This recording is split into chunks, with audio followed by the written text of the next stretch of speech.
apa kabar? Anda kembali menyaksikan QTV Petang. Sejumlah informasi terpilih telah kami siapkan untuk Anda. Bersama saya, Tengku Viola. Inilah informasi pilihan kali ini.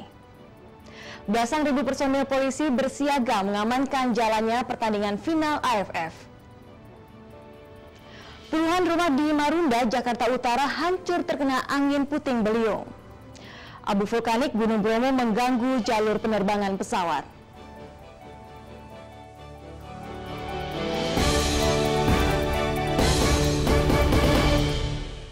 Polisi tak mau kecolongan mengamankan final laga kedua Indonesia-Malaysia. Belasan ribu personel dan sejumlah kendaraan anti bom disiagakan untuk menjaga jalannya pertandingan. Laga final belum juga dimulai, namun 2 orang yang diduga pencopet sudah diamankan polisi Rabu siang. Menurut warga, keduanya kedapatan berusaha mencuri telepon genggam supporter Indonesia di sektor 17. 2 orang ini lalu diamankan petugas ke dalam stadion. Sejak Rabu dini hari, petugas keamanan memang sudah bersiaga di seputar Gelora Bung Karno, Jakarta. Sedikitnya 10.000 polisi dikerahkan untuk mengawal jalannya pertandingan final AFF antara Indonesia-Malaysia. Polisi juga menyiagakan sejumlah kendaraan water cannon dan barakuda untuk mengantisipasi aksi massa. Di sejumlah titik, polisi bersenjata lengkap juga terlihat. Polisi tidak mau kecolongan mengamankan jalannya laga kali ini. Tak hanya mengantisipasi supporter Indonesia, polisi juga melakukan pengamanan khusus bagi supporter Malaysia. Kemudian untuk pengamanan secara keseluruhan dari Polda Metro Jaya didukung oleh Mabes Polri melibatkan 10.000 kurang lebih petugas pengamanan, belum termasuk diantaranya Pamwas kita yang apabila Bapak Presiden hadir untuk hari ini. Petugas memperketat pengamanan kali ini 3 kali lebih banyak dari sebelumnya untuk mengantisipasi aksi massa pasca pertandingan nantinya. Yondi Hartanto dan Abdullah Hoirudin, QTV Jakarta. Polisi dan panitia lokal telah menyiapkan pengamanan sekaligus pengaturan menjelang laga kedua final Piala AFF. Salah satu persiapan yang dilakukan adalah menyiapkan sejumlah tempat sebagai lahan parkir saat laga kedua final Piala AFF. Seluruh kendaraan pribadi dilarang masuk ke jalan lingkar dalam stadion sejak Rabu pagi pukul 8. Polisi menurunkan 10.000 personel, 9.000 personel dari Polda Metro Jaya dan 1.000 personel dari Mabes Polri. Polisi akan berkonsentrasi menjaga keamanan di luar stadion. Selain parkir Timur Senayan, lahan parkir yang juga dapat dipakai adalah lapangan tenis tertutup, lahan parkir FF Plaza, dan lahan parkir Hotel Century Outlet. Meski Indonesia kalah pada laga pertama final AFF 2010, para supporter tetap semangat memberikan dukungan pada timnas Indonesia. Mereka telah bersiap untuk masuk stadion sejak siang. Akhirnya polisi pun mengizinkan mereka masuk meski laga final baru dimulai malam ini.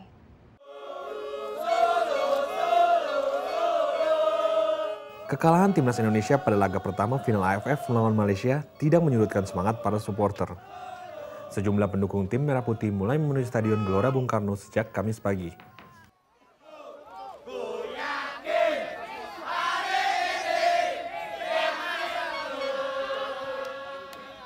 Polisi terpaksa mengizinkan para pendukung timnas ini masuk ke pintu stadion meski pertandingan akan berlangsung di malam hari.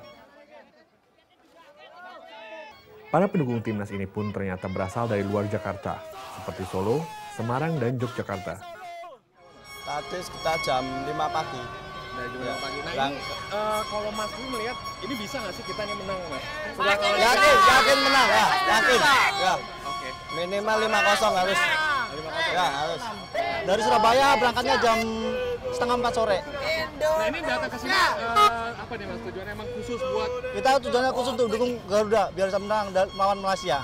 Oke. Nah terus untuk harapannya gimana, Mas? Kita berharap kan Garuda bisa menang 5-0.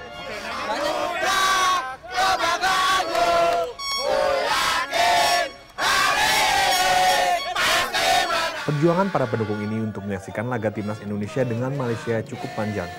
Diawali dengan pembelian tiket dan upaya untuk bisa menonton permainan timnas Indonesia dalam final laga kedua AFF. Para pendukung ini berharap perjuangan mereka membuahkan hasil, yaitu menyaksikan Indonesia menjadi juara. Semangat para supporter timnas seperti tidak ada habisnya. Meski Indonesia telah kalah kemarin 3-0 melawan Malaysia pada pertandingan final leg pertama, mereka tetap setia dan berharap Indonesia dapat menjadi juara final AFF 2010 kali ini. Dari Gelora Bung Karno, Yondi Hartanto, Abdullah Khairuddin, QTV. Badan Meteorologi, Klimatologi, dan Geofisika memperkirakan hujan dan angin kencang akan melanda kawasan Jakarta. Kondisi ini berpotensi mengganggu permainan timnas Indonesia melawan Malaysia dalam final AFF laga kedua di Stadion Gelora Bung Karno. Badai diperkirakan juga akan melanda kawasan Halim Perdana Kusuma, Pondok Cabe, Depok, Bekasi, dan Tangerang. Angin akan bertiup dengan kecepatan 9 hingga 23 km per jam. Sehingga angin disertai hujan pun diperkirakan akan terjadi tepat pada saat laga timnas Indonesia dan Malaysia berlangsung. Namun cuaca hari ini akan lebih baik dibandingkan dengan kondisi cuaca Selasa kemarin. Ya, potensi hujan untuk wilayah Jakarta masih ada, terutama dari siang hingga malam hari itu masih ada dengan intensitas antara sedang hingga lebat. Itu masih ada potensi hujan sampai 3 hari ke depan. Dan untuk wilayah Gelora Bung Karno gimana? Iya, termasuk wilayah sekitar Senayan. Kekalahan 0-3 timnas Indonesia oleh Malaysia membuat tim Indonesia menanggung beban lebih berat. Untuk mencapai kemenangan, timnas Indonesia harus lebih agresif dan menjalankan strategi jitu menghadapi Malaysia dalam final hari ini. Pertandingan laga kedua Malaysia dan timnas diperkirakan berlangsung sengit. Jika ingin menaklukkan Malaysia, timnas harus bermain agresif pada pertandingan laga kedua 29 Desember mendatang. Timnas juga harus tampil ngotot dan berjuang keras merebut bola saat bola dikuasai pemain Malaysia. Kuncinya adalah bermain agresif. Artinya bermain agresif apa? Bermain menyerang, tetapi ketika kehilangan bola mereka melakukan pressure terhadap pemain lawan yang pegang bola. Sehingga kita lihat di Indonesia tidak ada pernah tim yang bisa mencetak lebih, tim lawannya bisa mencetak ke gawang kita lebih dari 2 gol. Itu kuncinya. Sama-sama mengusung pola 4-4-2, diharapkan dalam laga kedua nanti Alfred Riedel menyiapkan strategi baru. Misalnya dengan mengubah pola menjadi 4-3-3 atau total football demi mempertajam serangan.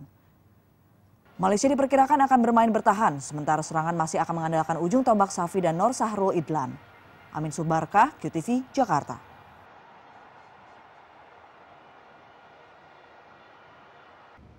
Ribuan pendukung timnas Indonesia memiliki harapan besar agar tim kesayangannya bisa dibanggakan menjadi sang juara dalam Piala AFF 2010. Namun bagaimana jika kemenangan tidak berpihak pada timnas Indonesia? Berikut komentar para pendukung tim Merah Putih. Ya kita menerima dengan sportif, cuman kalau pribadi saya tetap kecewa. Soalnya dari penyisian kita menang telak. Pas kita final, kalahnya telak juga, kita kecewa juga. Tapi ya apa boleh buat, kita terima aja dengan lapang dada. Kalau bisa menang. Kalau bisa menang. Harus menang. Harus menang, jangan ada kerusuhan lagi. Amin. Kita lega.